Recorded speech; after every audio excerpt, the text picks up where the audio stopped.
ঝড়ে লণ্ডভণ্ড হয়ে গেছে বাড়িঘর, গাছপালা ও ফসলি জমি। ভারী বৃষ্টিপাতের পাশাপাশি অনেক জায়গায় দেখা দিয়েছে ভূমিধস। স্থানীয় সময় বৃহস্পতিবার সকাল ৮টায় জাপানের দক্ষিণাঞ্চলীয় দ্বীপ কিউশুতে আঘাত হানে শক্তিশালী টাইফুন শানশান। এই ঘটনায় হতাহতের ঘটনা ঘটেছে। ভূমিধসে আটকা পড়া কিছু বাসিন্দাকেও উদ্ধার করা হয়। ক্ষতিগ্রস্ত এলাকায় বাসিন্দাদের নিরাপদ স্থানে সরে যাওয়ার নির্দেশ দিয়েছেন জরুরি উদ্ধারকারী দল।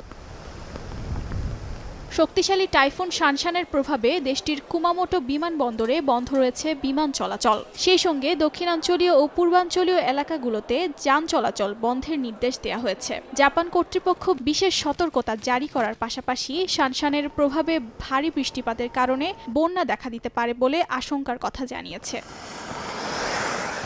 টাইফুনে কাগোশিমা ও পার্শ্ববর্তী মিয়াজাকি শহরে সবচেয়ে বেশি ক্ষয়ক্ষতি হয়েছে বলে জানিয়েছে এনএইচকে। এক সংবাদ সম্মেলনে জাপানের আবহাওয়া দফতরের শীর্ষ কর্মকর্তা জানান, দেশের দক্ষিণ পশ্চিমাঞ্চলে এ যাবৎকালের সবচেয়ে শক্তিশালী টাইফুন এই শানশান।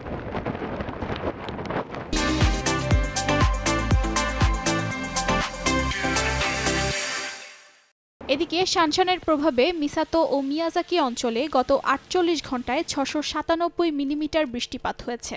অনেক এলাকা বিদ্যুৎবিহীন রয়েছে। স্থানীয় সময় শুক্র ও শনিবার তোকাই অঞ্চলের বাসিন্দারা শক্তিশালী টাইফুনের কবলে পড়তে পারেন। অর্জিতা শেজিন, সময় সংবাদ।